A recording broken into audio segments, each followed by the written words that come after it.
message from your inner self, and of course, no, the person on your mind, and message advice from the universe, right? No, so let's see what's the message from your inner self, no, mga Aquarius natin, right? No, kuha tayo ng one card. For Aquarius, please, a message from your inner self. Let's see.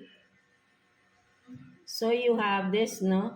Dare to dream big. No, so for some of you Aquarius, no, so kumaga parang hinahamon ka rito ng inner self mo, no? Parang hindi naman hinahamon, but then um if you want if you have this big if you having dreams, no? Big dreams, no? Your inner self is there you, no? Kumaga parang hinahamon ka, right? No? Kumaga for this, no, ang sinasabi ng inner self mo is mangarap ka o sige, ituloy mo yung pangarap mo, yung malaking pangarap mo na yan, Aquarius, right? No? Huwag kang matakot mangarap ng something na parang impossible, right? Because alam ng inner self mo na alam niyang maa-achieve at magagawa mo or makukuha mo ito because you have potential or you are you have this kung ano man, no? Kasi parang yung inner self mo is trying to tell you na you can dream big because you can do it, you can achieve that. No? Something like that, no, mga Aquarius natin. So, ayun yung nakikita ko rito, no?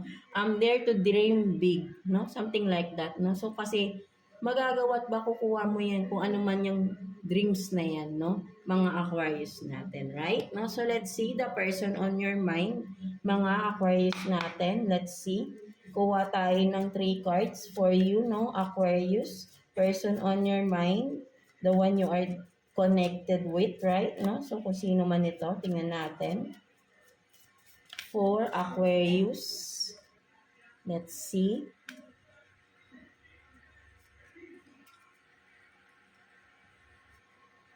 So, you have this, no, braids,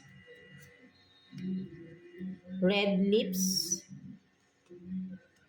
and then, same height as you. No, so for some of you, no, Aquarius, no, the person on your mind, or again, vice versa, pwedeng kayo yan, no, mahilig magtirintas ng buhok, no, always wear red lips. No, so maybe for some of you, ang ganda, attractive tong person na to kapag naka-red lipstick, no, something like that, no, and then for some of you, no, same height lang kayo ng person na ito, no, and again, no gender tayo dito, no, everyone is welcome here, no, sa ating channel, right? No, so yeah, that's it. No, so there is a person here na mahilig magtirintas, no, and may kulay din, no, for some of you, at attractive tong person na ito kapag naka-red lipsticks, or maybe naturally red lang ang kanyang lips, no, for some of you. So that is very attractive, no, for some of you. And then halos same height lang kayo ng person na ito. Or sabihin natin kahit hindi naman same height, is parang magka-level lang kayo ng inyong personality, no? So ayun lang din yung nakikita ko rito. Or sabihin natin na parehas kayo ng mga hobbies, no? For some of you, baka parehas kayong nagbo-boat or ano bang tawag sa ganyan, nagkakayak ba? I don't know, no? But then parang parehas kayo ng mga hobbies, no? Pwede rin ganun, no? Halos same kayo, no? Kasi kung makikita mo rito, no? Parehas na parehas, no? So parang sabihin natin na same yung mga gusto nyo, same yung mga beliefs ninyo, same kayo ng hobbies, no? Something more on similarities, no?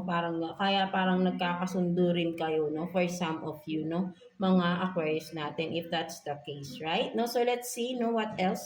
No? Pagdating dyan sa person on your mind, no? Ano pang meron? Let's see, kuha pa tayo ng 3 cards here for you, no? Aquarius, let's see. Tingnan pa natin ano pang meron.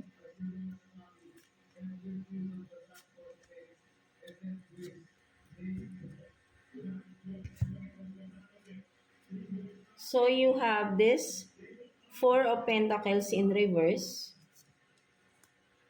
Five of Swords, and then the Emperor in reverse.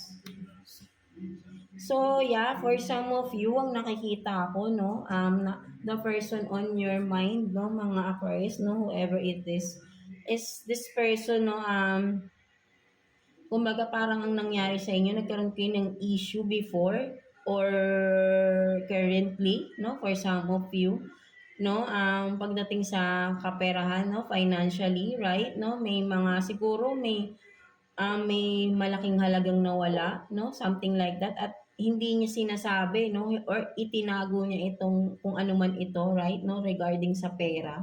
No? Something like that. And then with the Emperor in reverse, right? No? Nagmamatigas itong tao na ito, right? No? Pinaninindigan niya yon, no? But then alam mo, no? For some of you, alam mo yung reason, no? Or may hinala ka, but then this person is nagmamatigas, no? Dun sa issue na yun, no? Kung ano man yan, right? No? So, kayo lang din nakakaalam nito, no? Mga Aquarius natin, no? Something like financially or may kinalaman sa pera or whatever, no? Parang dun nagkaroon ng issue, no? Something like that, no? At medyo malaking halaga, no? Ang ang issue dito, no? At pinaninindigan ng tao na ito na siguro kung wala siyang kinalaman, wala siyang alam, or dinideny, something like that, no? So, ayun yung nakikita ko dito na parang naging issue or issue currently, you know, or I don't know, no? For some of you, right? No, so what else, no? Kuha pa tayo na for you, no, mga Aquarius natin, no? Kuha pa tayo ng 3 cards for Aquarius, no? Tingnan pa natin. 3 cards for Aquarius. Tingnan pa natin. Ano pang meron? For Aquarius. May nag-flip na card. So, wait lang. Yeah, ayusin natin. So, hindi pala to belong dito. So, yeah, no? 3 cards for Aquarius, please.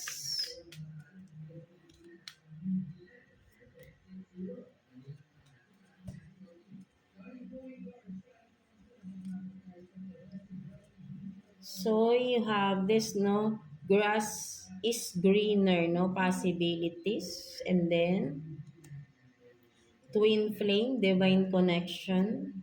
And then, soulmate, everlasting. So, yeah, no? For some of you, Aquarius, no? Ang nakikita ko rito, maybe for some of you, um, you have been hurt from the past, no? So maybe this person on your mind, no? Kasi nakita nga natin, no? So nandito na si twin flame, nandito pa si soulmate. So yan, napakalakas ng attraction or ng connection na ito, no? So maybe etong unang card niyo, no? So maybe this happened from the past, right? No? Or if you are in this currently situation, right? No? You are in the wrong person. No? So ayun yung nakikita ko rito because someone destined for you is, yeah, no? Kung sino man tong nasa isip ninyo, right, no? Sabi ko nga may same height, same, parang may similarities, no? So, yeah, kasi parang sabi natin malakas ang connection, right, no? Pwedeng soulmate and twin flame, no? So, you are mirroring each other, no? For some of you, right, no?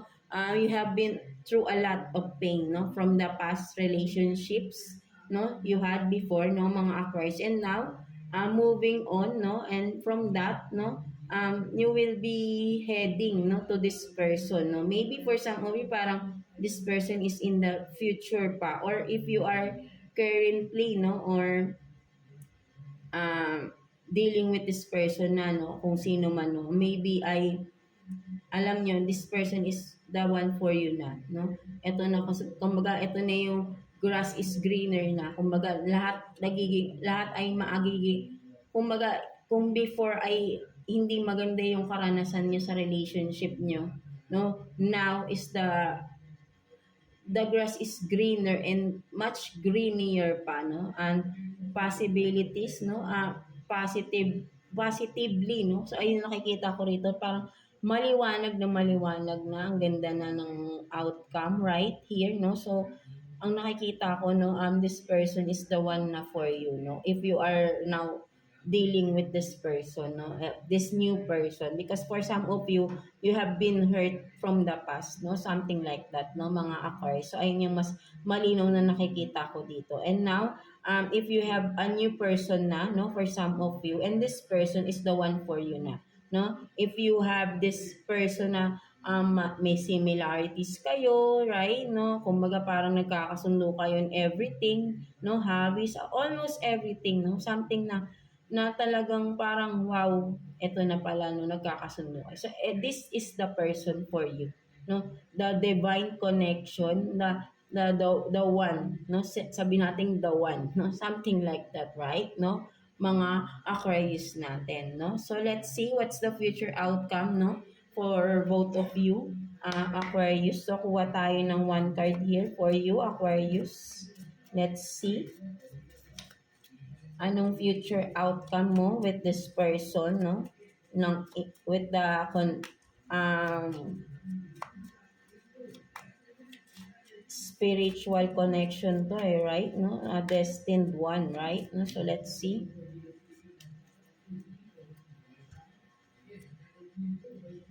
So you have this, no, the lovers in reverse.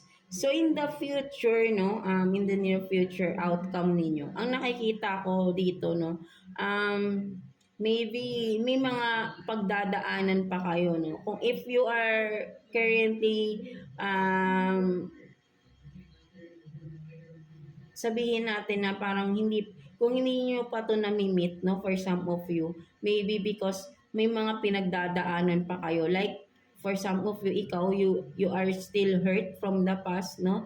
You are in a healing process pa, no, for some of you. And ganun din yung iyong the one person, no, that person is also in that kind of situation wherein just like you, no? So for some of you. So or if you are now talking to this person and you have this strong feelings, no, strong connection you are feeling with this person, yes, that is the person for you, no, mga Aquarius. But then ang nakikita ko rito with the lovers in reverse, right, is marami pa kayong pagdadaan ng pagsubok together, because this is really a strong connection. And alam nyo natin na hindi yan agad, kumbaga, yes, meron kayong soul connection, but then marami pa rin mga pagsubok, no, kasi maybe for some of you may mga hindi may mga I mean may mga tutol, no, may matututol, may mga hindi pabor sa relationship na ito, no, for some of you Aquarius. That's why ang nakikita ko nga is may mga obstacles pa rin na pagdadaanan, no, kayong dalawa ng person na ito in the near future. So it's up to you, no. Kailangan nyo lang maging matatag din for some of you. Maraming pagdadaanan pa ang inyong relationship, no, for some of you, right, mga Aquarius natin, no. So let's see what's the message advice for you ni universe, no, mga Aquarius natin. So kuha tayo ng one card for you, Aquarius, no, message advice from the universe. Let's see.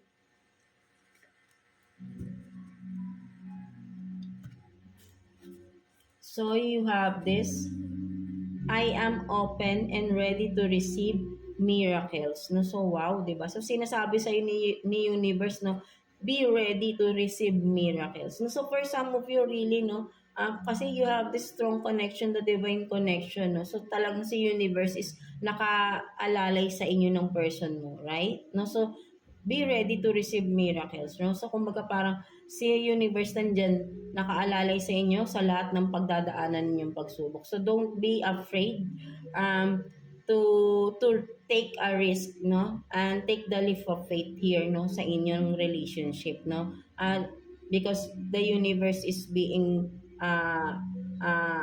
guided, you are being guided here, no, both of you ng iyong person, na this person, the one that is meant for you, the one who is destined, no, something like that, right, no. So sinasabi sa ni universe to be ready, no, for the miracles that will be entering no, to the both of you, right? No, so yeah, that's it for you, mga Aquarius natin, right? No, and or in any aspect of your life, right? No, because you are being surrounded here, no, I mean being universe is with you, no? Something like that, no? So, yeah, be ready for the miracles, no? Right? Mga Aquarius natin. So, yeah, that's it for you, no? So, I hope na naka-resonate kayo sa reading ninyo today, no? Mga Aquarius natin. So, yeah, maraming salamat sa inyo, mga air signs natin, Gemini, Libra, and Aquarius for always tuning in sa ating channel, right? No, so, yeah, God bless you all, and thank you for watching Air Signs.